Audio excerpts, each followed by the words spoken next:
guys! Welcome back to Mamshi's Vlog. So for this video mga kamamshi, meron na naman akong gustong i-share sa inyo. At gusto ko itong i-review itong sunscreen na to kasi napaka-trending nito sa TikTok dahil ang mura lang nito at ang ganda ng effect nito sa skin. So ito na nga mga kamamshi, ang gusto kong i-share sa inyo. Ito, ayan. Itong Hikari Skin Essential Ultra Fresh Sunscreen UVA, UVB, SPA+++. So, Daily Protection Gel Cream. So, ayan. Ang nakalagay sa kanya, it protects, repairs, and corrects. So, ayan. Ang kagandahan dito, non-comedogenic siya, mga kamamshi. Suitable for all skin type, kaya pwedeng-pwede ito sa sensitive skin na tulad ko. So, ayun na nga mga kamamshi, kadarating lang nito kahapon. So, ngayon ko lang siya itatry. Hindi ko pa siya na-open talaga. So, excited ako i-share sa inyo kasi talagang trending na trending to. So, ito na nga. Ito yung kanyang packaging. Ang cute niya, no? Sila lang may packaging na ganyan. Tapos, meron siyang expiration dito. So, 2027 pa siya may expired. At 50 ml lang ang laman nito. Pero 50 ml is marami na rin, diba? So, 145 pesos ko lang to nabili sa TikTok shop. So, ito na nga. Open na natin siya at excited na nga ako i-share ito sa inyo at magamit ito sa skin ko para malaman ko talaga kung talagang, na maganda talaga siya. Kasi marami nag-review nito na super ganda nga at nakikita ko yung results sa skin nila na maganda. So, wait lang. Baka kainin ng logo ko yung takip. Okay. So, ayun na nga mga kamamshi. Let's try kung talagang legit na maganda. So, ayun guys. So, yung kulay niya is, pink. Ma-pinkish yung kulay niya. Yung iba kasing mga sunscreen is talagang white. So, ito na nga ma-pink ang kanyang consistency. Tsaka ang bango. Medyo matapang yung niya, yung scent niya, pero mabango naman. So ito nang ita-try na natin siya, mamshi. So sa iba ang dami nilang maglagay nito eh. So tayo ayan. Ayun. Dami ba? So guys, wala akong nilagay na kahit ano diyan. Moisturizer lang kasi nga bagong goli si mamshi niyo. Kaya ito, wait lang ha, tatanggalin ko na yung aking salamin. Ang aking mahiwagang salamin. So, ayun na nga. Di ako masyadong... So, ayan na siya, mamshi. Pag nilagay na natin dyan sa ating skin. Ang bango niya. So, ito.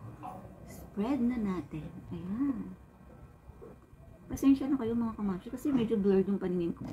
Kasi nga, wala akong salamin. Pero, in fairness, nakikita ko naman na ayan, na nag-aano siya, nabiblend siya ng maayos.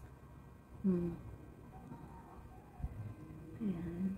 So, creamy siya, pero pag naman in-apply natin siya, magiging soft naman siya, at hindi siya malagkit, na ganong kalagkit. So, ito lang muna yung lalagyan ko ha, itong half ng face ko, para makita natin talaga yung niya, yung effect ng sa skin. Pero in fairness dito, hindi naman siya matagal na i-blend. Kasi smooth siya agad, tsaka kumaano siya talaga. Parang nagsiset siya agad sa skin natin. So, diba, ngayon pa lang nakikita ko na yung radiant. Yung mga blemishes natin dyan, kahit papaano. Medyo natatakpan naman niya. Diba? Ay, bongga. Ang bongga ng sunscreen na to, ha? Kahit hindi ka na mag-foundation. So, ayan na, yan lang. Tignan nyo naman. Look. Diba? Ay, ang bongga talaga. Kaya pala, trending na trending to, guys. Kasi, maganda siya. In fairness. Tsaka, siya, suitable for all skin type. So, ayun na nga, mga kamamshi. Ayan, nag-blend na rin siya dito sa akin kamay. So, ito mo guys, wait lang ha. Susuotin ko lang itong aking salamin. Wow! Ang ganda niya. Ay, parang ka na naka-foundation, ha? So, ito yung meron, ito yung wala. O, diba, nakikita nyo, ito, may radiant na nga dito kasi wala yan. O, sige, lagyan na nga rin natin itong isa. Para naman pantay na siya. Ay, ang dami. Pero, in fairness, kahit marami siya, parang naaano naman siya sa skin, na-absorb agad ng skin natin. Ayan. So, pag in-apply pala natin siya, creamy and then nagiging watery siya. Lagyan na rin natin yung leeg niya para naman magpantay, di ba? Tsaka naiinitan din naman niya pag lumalabas tayo. So, mga kamamshi, kailangan talaga natin ng sunscreen. Kaya kahit may edad na tayo, kailangan pa rin natin mag-apply nito. Para naman medyo maano naman yung pagtanda ng skin natin. Kasi kapag lagi tayong nasa initan at wala akong sunscreen, ako, good luck, di ba? So, kaya kahit pa paano mga kamamshi, huwag natin papabayaan yung ating sarili. Kahit sunscreen lang, na tulad nito, okay na. Di ba? Pagkaligo mo, mag-moisturizer ka lang, and then mag-apply ka na nitong sunscreen na to, ay pang-aura na yan. Pwede ka nang gumala. Hindi nga talaga, ang ganda pala talaga niya. Kaya pala lagi ko itong nakikita sa TikTok na maganda nga daw. O, diba? Ang ganda. Ay, ang ganda talaga. Bongga talaga itong sunscreen na to. Hikari Skin Essential Ultra Fresh Sunscreen. Magpapa-fresh ka talaga. So, ultra fresh. Ultra fresh talaga siya, mga kumamshi. Diba? Buti na lang talaga. Nag-trending to. At nakita ko itong sunscreen na to. Kaya ito na nga. Ni-review ko na, tinry ko na, at para sa akin, love it. Ang ganda talaga niya. So, sa lahat yata ng sunscreen na na-review ko at na-try ko, ito talaga ang perfect. Talagang 110%. All-in-one na yata ito, mga kamamshi. Itong thumbnail.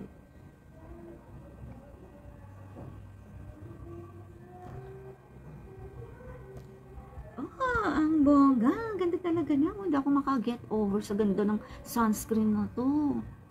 Para na akong nag-foundation. So guys, ito lang pala talaga ang kailangan natin. Busy tayo mga kamamshi sa mga work at kung sa mga bagay-bagay. So pagkaguli mo, ayan, mag-moisturizer ka na at ito na ang ilagay mo and then magkilay ka na and then lipstick and then that's it. Ang ganda ng epekto sa skin. Tapos mag-makeup ka ng ganyan. Hindi mo na kailangan mag-foundation, hindi mo na kailangan mag-concealer, hindi mo na kailangan ng foundation, at kung ano-ano pa. Ito lang mga kamamshi. Ang ganda na ng effect sa skin. Ang ganda talaga ng effect sa skin. Diba? Naging flawless ang mamshi nyo. Diba? Tsaka nag-set talaga siya agad. Tapos ang lightweight lang niya. Hindi siya mabigat sa skin. No? Tapos ang smooth niya sa skin.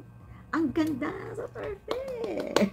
So, ayan mga kamamshi, ito lang ang aking vlog. Shinare ko lang sa inyo at gusto kong i-review itong trending na sunscreen. Ayan. So, ito na nga. Finally, gamit ko na siya at nagkaroon na rin ako nito.